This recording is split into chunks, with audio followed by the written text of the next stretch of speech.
So basically, while I'm trying to talk about, there is a lot of theory also which goes in value engineering, and for deliberate reasons, I've not tried to make it a complete training session that way. But at the same time, I will touch on elements of it because it is important that the points I want to cover will not be useful unless I cover a bit of theory of it. And this is where some of the sections of this you might find it slightly boring because there is a little bit of academia in this. But at the same time, these are important because all of us are at this juncture wherein we do want to make sure that the impact we create in our respective businesses are felt at the maximum. So let me try and get into it in terms of when we talk about VE, how is that the world sees it? So if you look at the aspirations on the VE side, every builder, every client, he or she wants to project an outlook, a vision of professionalism. This is what they look at in their anticipated margins. This is what they look at in the anticipated quality, the beauty there. This is what they look at their anticipated cost. And this is what they look at when they are actually having a high-speed car or a Formula One car and anticipated time on this. So this is how the end costs look like. The bloated ones, project on complete vitals. And this is how the timelines look. The hubber is suddenly on a set of wheels, which basically may not allow to run it faster. Or you have a view of milestones, which is on a crooked or a jagged path. And this is how you end up reaching there, because unless you deform your project, you'll not be able to match those timelines. And this is how the milestones look like, which if someone can make anything of these milestones, please do let me know what do those milestones say. And what is that we're looking at in the quality? So you saw the first building. We saw the first outlook was of professionalism, and this is how the actual product starts looking like. Or maybe this, the famished one, or a building with disproportionate assets. The wall of fame, which might seem very, very colorful over here, is actually of this. What you saw over here was chewing gums. And what you end up in terms of progress is a very restrained progress. The cost, which basically balloon up like this on your face, and the quality, which is again on your face. So what can we do to optimize value?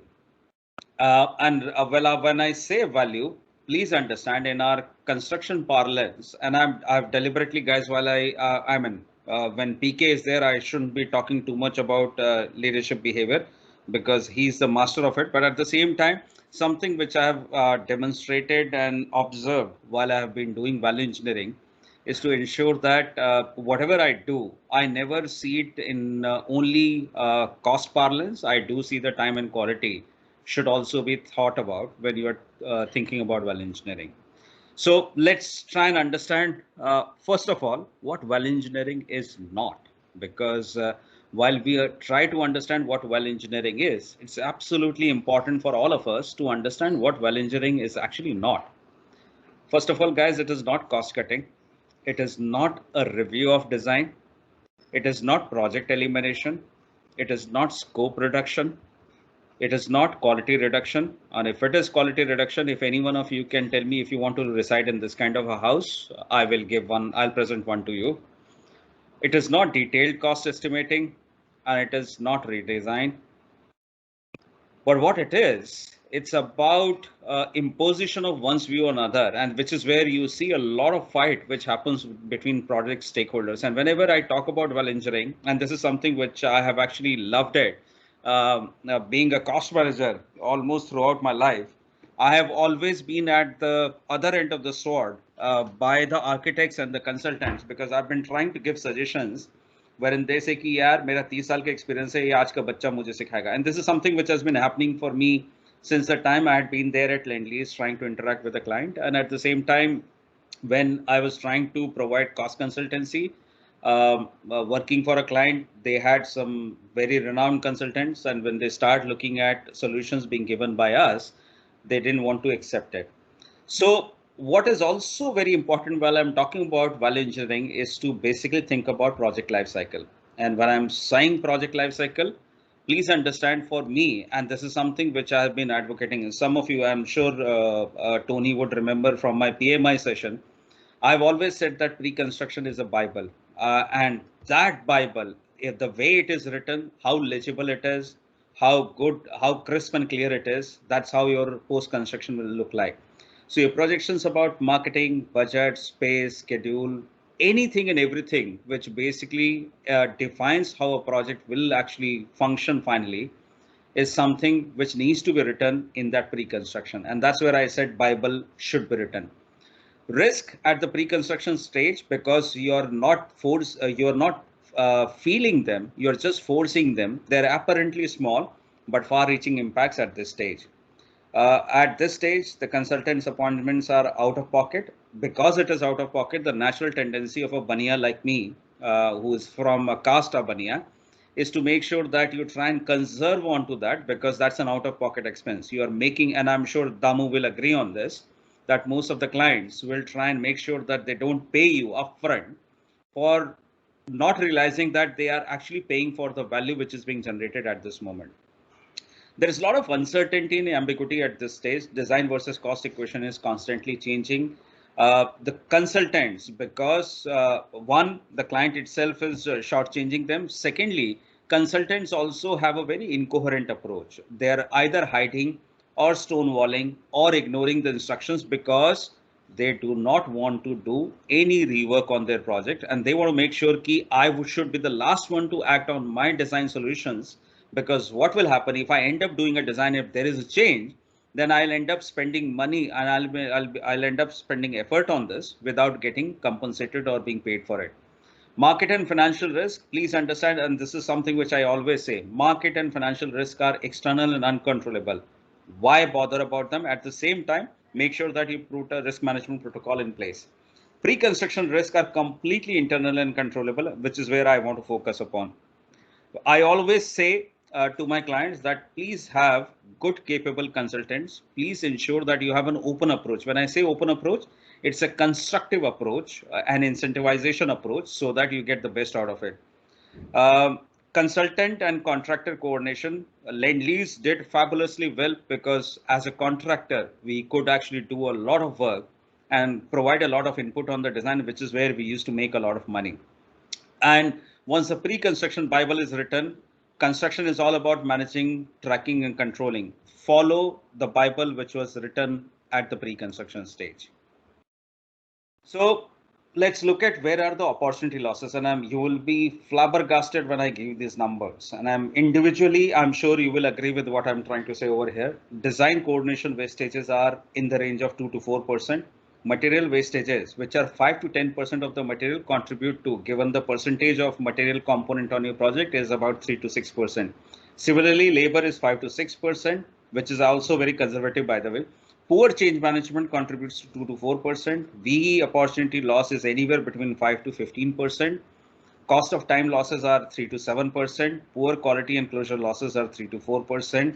Others are 2 to 3%. If I add the minimum range and the maximum range, you will be amazed to see I'm talking about a value management of anywhere between 25% to 49% on a project.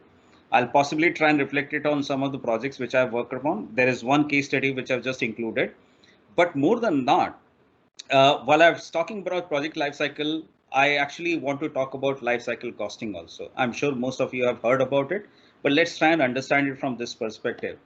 Most of the clients actually focus only on the initial capital cost, because this is how their bania mind works, that I should actually not try and put more money into the project, not realizing that operation and maintenance, which basically is the larger life of the project, even if I consider a very small life over here, is constituting no less than 70 to 80% of the overall project lifecycle cost. And then there is a cost of disposal also, which could be either positive or negative depending upon how the project is. But if you look at the capital cost, initial capital cost, it's hardly 20% of a project cost. So when I'm trying to talk about it, economic assessments of whatever we try and do, the whole life cycle costing or the life cycle costing provides an economic tool which ensures that you are able to weigh your investment, not for only the capital cost, but across the lifespan of a project. We always believe that the operational expenditure are 5 to 10 times the capital cost, and I can take some examples later on, but today is not the time at this moment, but I can take some questions if they come in. Alternative capital cost, or as I said, 20% of improvement of 1% in productivity output of staff would pay for entire capital cost. And I'll take one simple example at the end of this session after I complete my case study so that you can understand what I'm talking about. WLC as a design decision making tool, which is never part of client brief because all they're looking at is making sure that they get the cheapest thing in place. I have always believed in this circle of value engineering and management, which is where my leadership behavior comes into picture whenever I'm talking about value engineering. Identifying what the value proposition of a project is, along with the target client profile. I never approach a cost management project or a project management project unless I know what the client is looking at, what is his or her profile, and what is the value proposition they would be looking at in the market. Uh, then making sure that people who are in the stakeholder management of this are the people, they have a people and cost management mindset. Why I say people? Because no, and I'm sure most of you are leaders in your own areas. You know that unless you have great people management skills, you will not be able to achieve whatever you want to do. And then there are things which you have done and dusted time and again: waste and process efficiency, supply chain best value, working capital, ensure profitability. Last but not the least, this is something which I've learned it in Lendlease, but most people, and I can tell you, wherever I have given trainings upon in the industry, no one creates. So everyone creates a project management plan, everyone creates a project quality plan, safety plan, blah blah blah. When I ask them, do you create a project profit plan? They say, what is that? That's something which is absolutely critical and manageable exercise for a project. I can tell you, Lendlease used to make those good margins because we used to create very, very robust project profit plan. Last but not the least, yeah, sorry. Just Nimish, on that, it is amazing that you touched upon that and you keep it alive. I know I am yet to see anything as profound and as robust as what we had at Lendlease PMP, Project Profit Absolutely. Management Plan, and the reserves and the provisions and the provisional sums. And I mean, I think it was absolutely fantastic. I am yet to come across anything of that quality after that. Absolutely, PK. And that's what has possibly made me a consultant with a difference, because whenever I try and work with a client, people do realize that I'm actually working to increase their profits rather than only look at my profits over here. So let's try and understand what value engineering is. And for most of the people, as I said, it's not a cost reduction exercise. It is basically an organized function, a study of functions to satisfy user needs. Look at the bold words over here: with a quality product at lowest life cycle cost through applied creativity. Now, I'm going to talk about that later on also. How do I go about managing it? But in terms of formula, if people I mean, most of you are engineers, and PK, by the way, while he may not be an engineer, but he is someone who has always looked at money. So value is always about performance, maximizing your performance and minimizing your cost. At times, you may just increase your value either by minimizing cost but keeping the performance at its level, or vice versa. So the equation is very simple. I don't have to talk about it. What I want to talk about, though, is a very important factor. When I talk about value engineering, and this is something which I've done very, very, very effectively, is about having a very organized job plan. You have a project selection, then you try and create a value engineering team. It is not that everyone will be part of this value engineering. You will have only people, and I'm going to talk about what that value engineering team is all about. These are people who are basically very open in their approach, very open-minded people, but at the same time, multidisciplinary people who have basic knowledge of almost everything. They may not have deep knowledge of. So let's say if I try and I'll give you a solution which people will be able to understand when I talk about the case study. I may not be a structural engineer, but I should understand that the bending moment of a beam will be maximum at what place, and that is all I need to do. I may not be an electrical engineer, but I do know for sure that I will not be able to mix ST and LT unless I bring in a transformer to try and make sure that I first step down the I basically try and make sure that I convert the current from an ST to LT.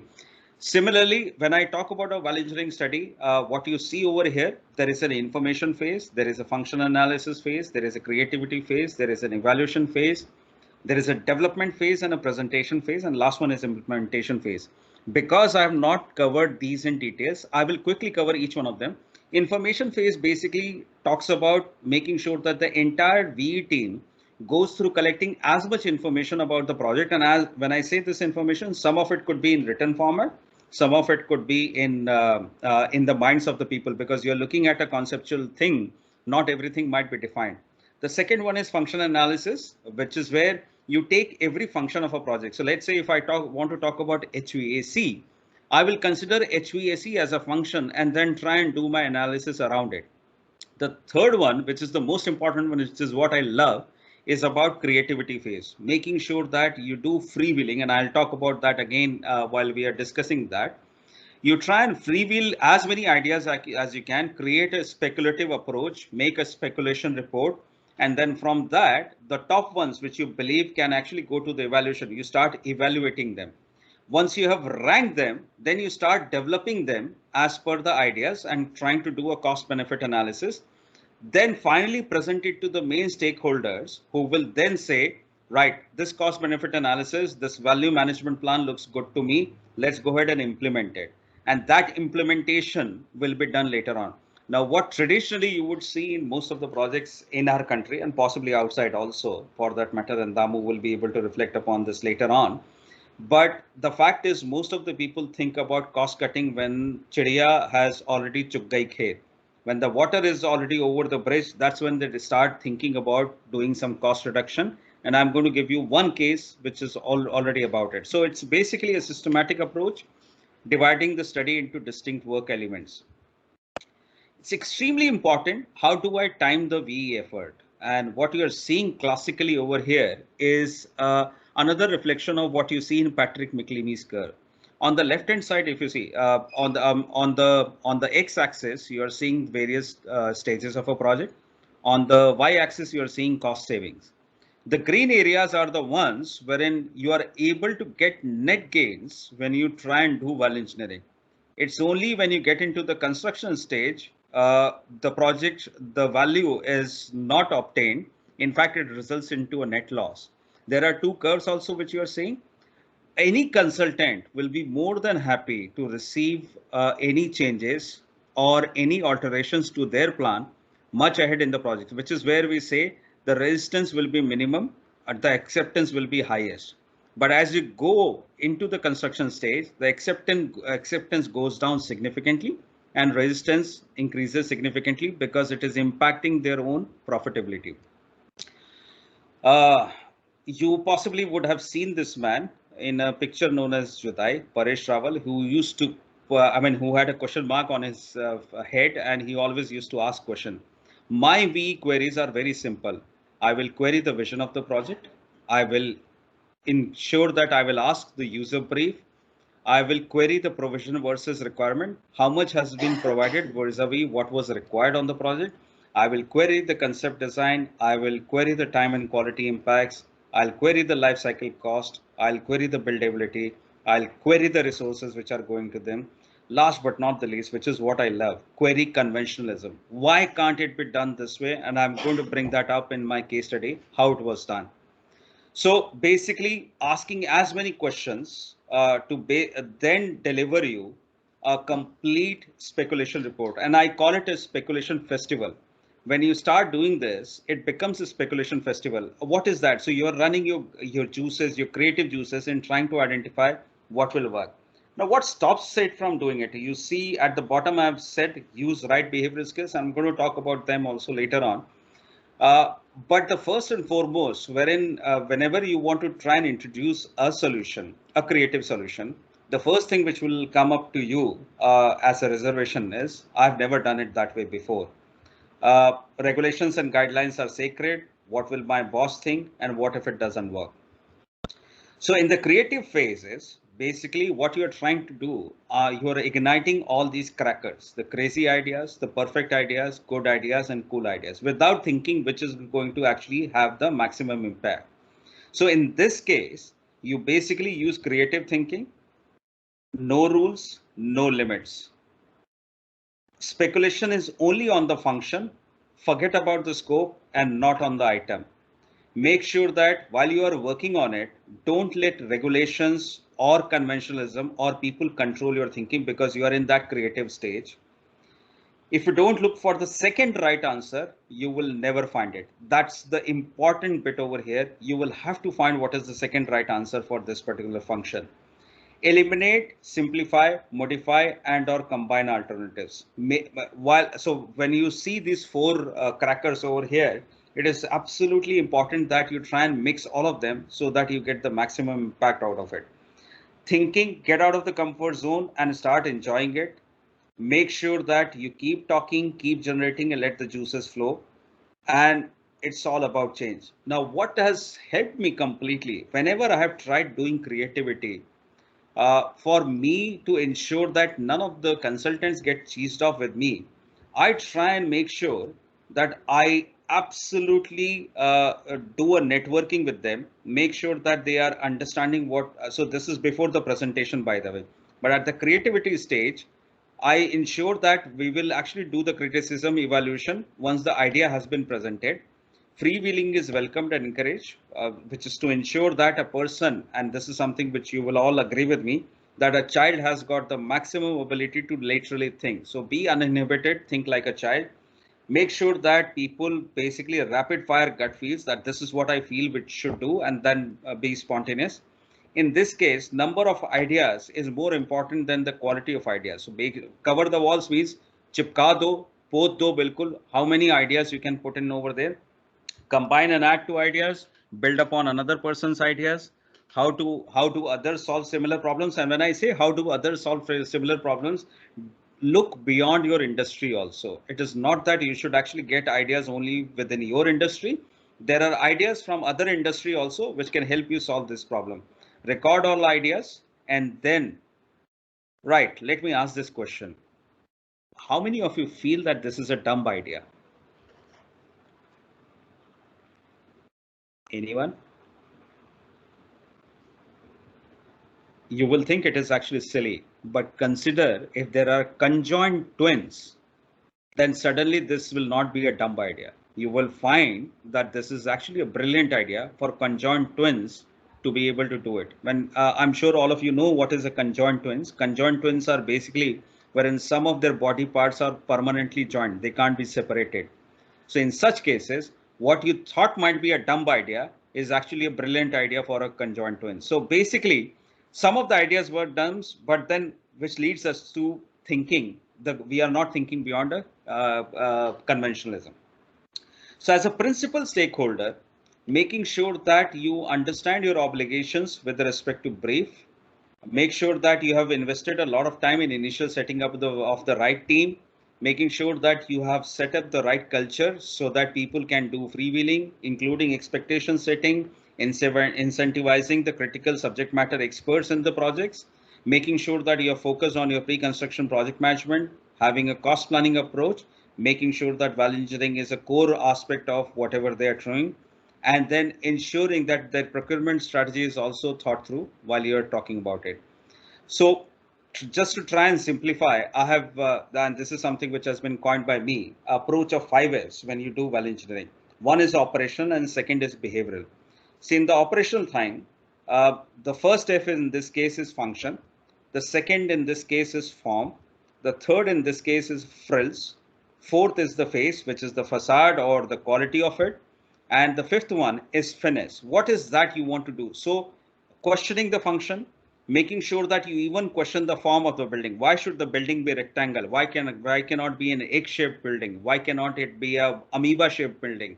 Making sure that you question the frills. If someone wants to have, let's say, Italian marble for the sake of it on a kitchen platform, you will ask them question, why do you want to have an Italian marble which is not going to have an impact, which is not going to bear the impact of how we cook in India? making sure that you are then questioning the face and finesse of it while you are working on it. On the behavioral side, as I said, it is all about free thoughts. It's all about making sure that you give way to the foolish first, because sometimes the foolish first ideas are actually the most radical ones, and they can actually make or change your thought process completely. Make sure that you encourage free will. Make sure that you foster non-conventionalism, and make sure that whatever you have done, even if it was a foolish idea, you do foolproof it later. So just to cut it down now, and I'll bring a simple case study